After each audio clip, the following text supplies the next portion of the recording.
Anybody feel they got a good start on this one? Okay, whenever you have an angled surface like this coming in contact with a round stock, there's a good chance that you're going to have to start where the radius of the circle intersects that tangent of that angled surface. So basically this here, because we know that forms a right angle. Right now it helps us because if two things form the right angle, they have a related aspect ratio, related slope factors. Later on, it's going to help us because we're going to deal with right triangle trig, and finding right angles helps us create right triangles. So we've got the same thing over here.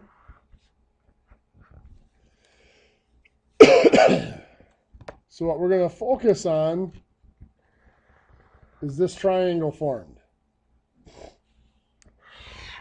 It looks like that. Yep. So what's this side of this triangle here? 0.9. And of course, so is this one. Now, the big question, and then I'm going to give you guys some time to work on it. What's this aspect ratio here?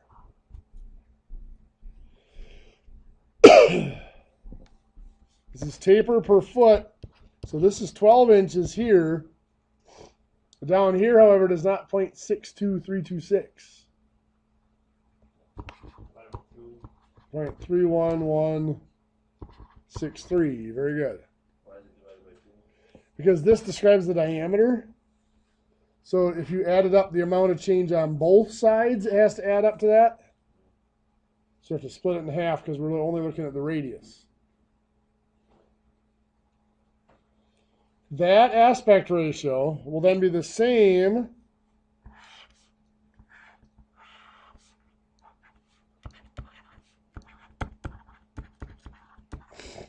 if I make it a complete right triangle. We have this right triangle here that'll be similar to that piece of that triangle. So I'm going to pause the recording here and give you guys some time to go from there. So let's take a peek at the next steps. So we can compare this green triangle to this half of the purple triangle up here. Makes life a lot easier if I find the hypotenuse of this triangle. So if I call that C, if I do A squared, which would be 12 squared, plus B squared, which will be 0.31163 squared, equals C squared. Punch that in, this becomes 12.003 inches.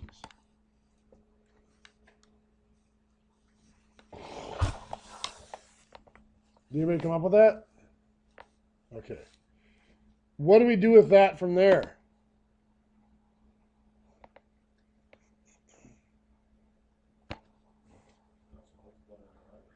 Okay, yes, we have to set up a proportion. We've got to find this dimension, which I'll call A. And we're going to have to find the dimension all the way across from here to here. But to find that, we're going to find this dimension here, which I'm going to call B, because they correspond to these two sides. So I've got my 0.9 compares to 12.003. Those are the corresponding sides, the hypotenuse of each of those triangles. A corresponds to 0.31163. So 0.9 times 0.31163 divided by 12.003. 0.0233. We're going to go 0.0234.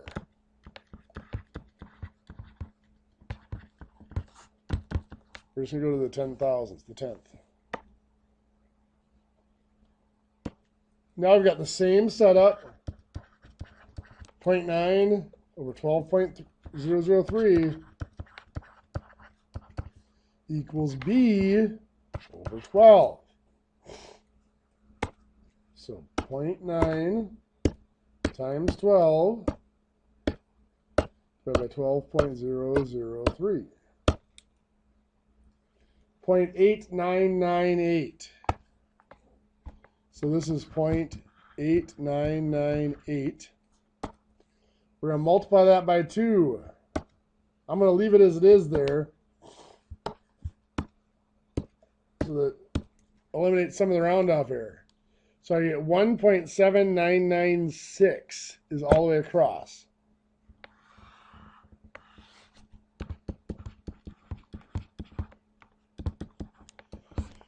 I'm going to pause there. How many of you came up with those two dimensions?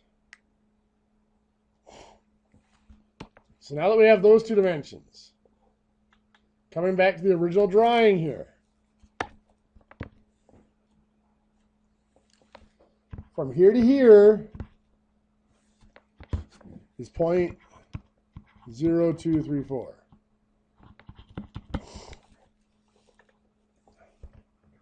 From here to here is 0.9.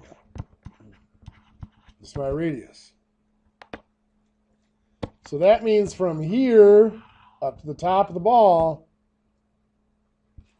if I add those two together, 0.9234 inches from this point. Does that make sense? Now I need to find how far it is from the top of the surface to that point where the ball hits my tapered hole. We know that this distance across here is 1.7996. We know that the top of the hole, 1.831. So we are looking at just a flat out taper with 1.831 as the larger diameter. 1.7996 is my smaller diameter. And we are trying to find L. So putting that into the taper formula, 1.831 minus 1.7996 over L over 12. That has to equal our stated taper of 0.62326. That was given up above as part of the problem. So now we have to solve this. Well, I'm going to subtract those. Maybe what, 0.03104, is that correct? No.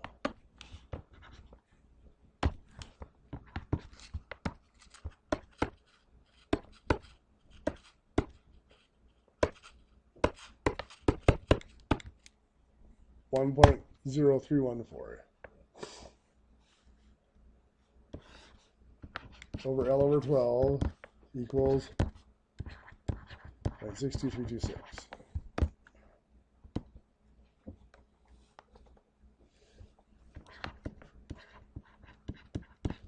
.0314 divided by L over 12 is the same as 0.0314 times 12 over L. So 0.0314 times 12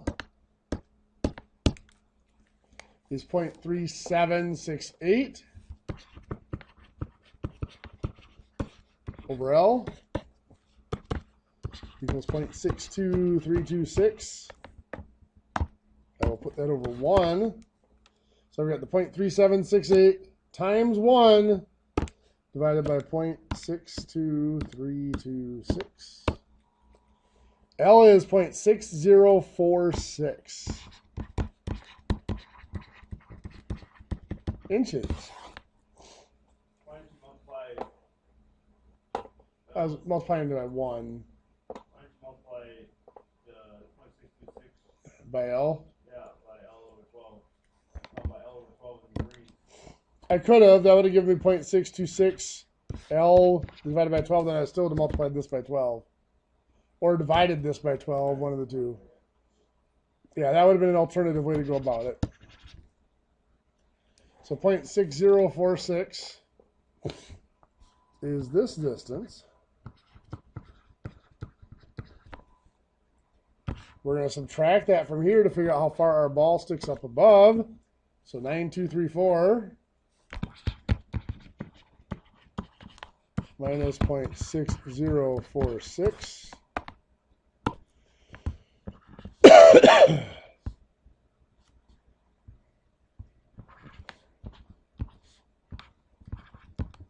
So 0.3188 inches. The 0.9234 is from here to the top of the ball. The 0.6046 is from that same spot up to the top of the block. So the difference is how far the ball sticks up above. That then is going to get added to the 3.4.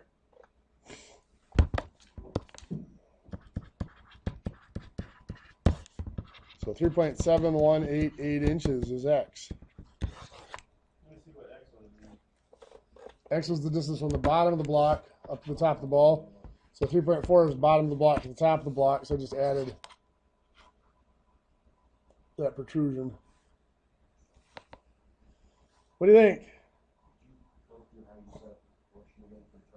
For here? Okay, so I've got the 0.9 and the 12.3 are both hypotenuse. So they go with each other. A is right here. That's from the same triangle as the 0.9, so it goes on top. And the corresponding side of the other triangle, that's the vertical compared to vertical, is the 0.31163. Then the other one's the same, the 0.9 and 12.003. Here's B is this side that corresponds to the other horizontal side, which is the 12. Yep. Yep. I could have done 0.9 goes to A. 12.003 is the corresponding side to the 0.9, so it has to go across from it over 0.31163. So the A, so I put the corresponding sides horizontal instead of vertical. And then the same triangle goes vertical instead of horizontal. Okay. You can do it either way, and you'll notice it's the same calculation. Either way, it's going to be 0.9 times 3.1 or 0.31163, and then divided by the 12.03. Oh, sure. Okay. It's